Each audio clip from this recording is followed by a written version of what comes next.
Our thoughts and prayers remain with their families, and their legacy inspires us to continue our mission with unwavering resolve.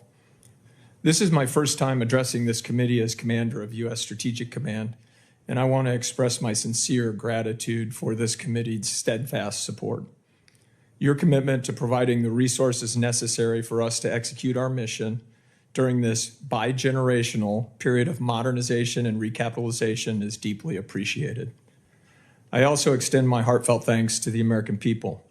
Their unwavering support helps us to remain the most advanced, lethal, and credible fighting force in the world. It is their trust and confidence that drive us to excel in our mission every day. Our nation's nuclear forces, the foundation of our national security, are safe, secure, effective, and credible.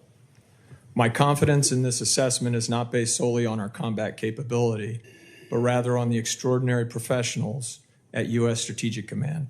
They are the very essence of our credibility. And their expertise and dedication ensure that we remain ready to deter aggression and respond decisively when directed.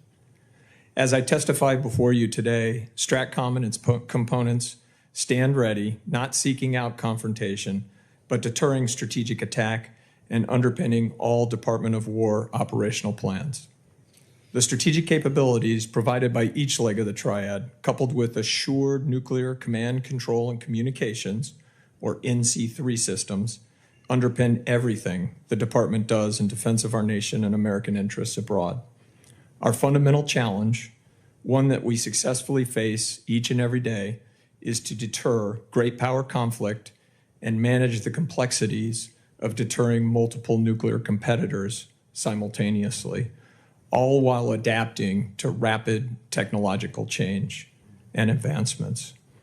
This change is most evident in 5 evolving threat vectors: cyber, counter-U.S. space capabilities. In other words, what can the adversary do to us in space to challenge what we deliver from space for the joint force? A contested electromagnetic spectrum, novel missile systems, and supply chain challenges. Adapting to today's strategic landscape demands sustained focus, vigilance, and modernization of our strategic forces.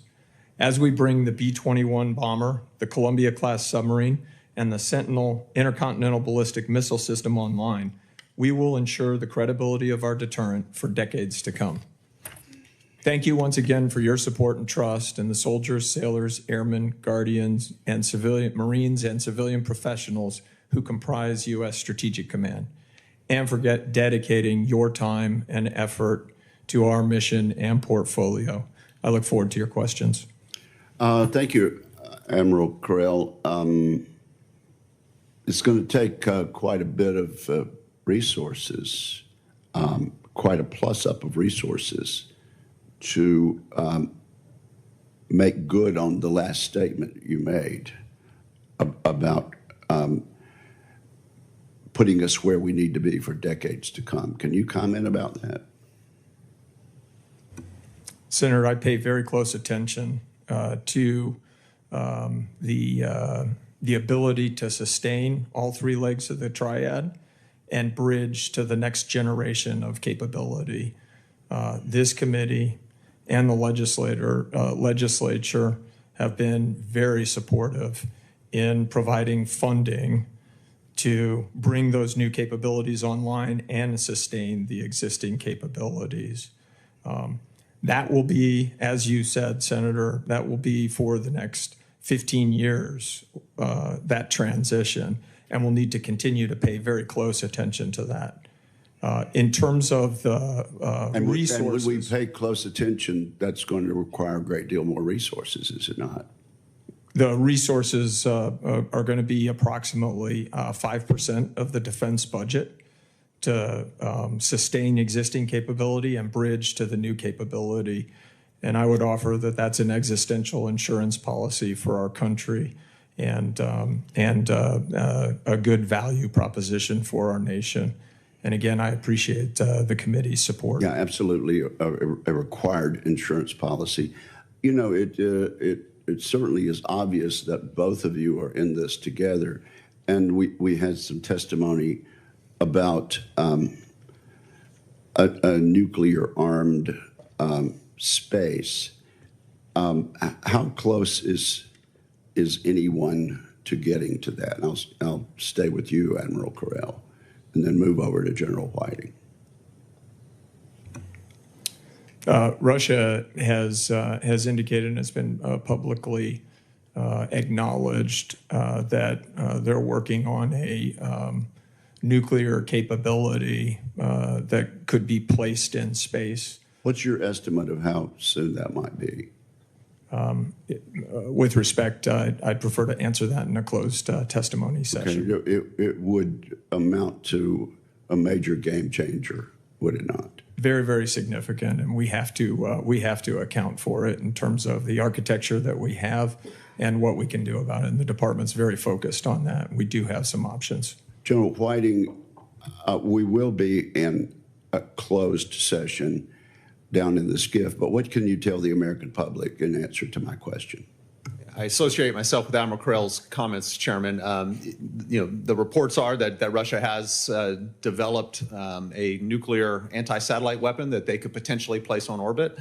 They have not done that today. If they did that, that would be an indiscriminate weapon that, if detonated on orbit, would immediately place at risk every country's space capabilities in low Earth orbit, the United States, China, Russia, Japan, Europe, you name it. And so that would violate the Outer Space Treaty and would not be a development, obviously, that we could tolerate. And then tell us about this debris that was caused by the destruction of one of the satellites, or one or more of the satellites. Chairman, in early 2007, China executed a hit-to-kill anti-satellite weapons test against one of their own defunct satellites. They did it at a relatively high altitude in low Earth orbit, and it created over 3,600 pieces of long-lived debris that we still have to deal with today. And then in November of 2021, Russia executed a hit-to-kill ASAT test against one of their satellites, and that was about 3 months before they invaded Ukraine, which seemed to be they were sending a signal to the United States and to the West that they could hold our satellites at risk. And that created about 1,500 pieces of debris that we had to deal with at the time, that even caused their cosmonauts on board the International Space Station to have to take shelter because of a potential collision between that debris and the International Space Station. Fortunately, that didn't happen, but it was a reckless test nonetheless. It's been almost 2 decades since China did this, right? That's correct, Senator. And more recently for Russia. Do you think China realized that they should never do this again?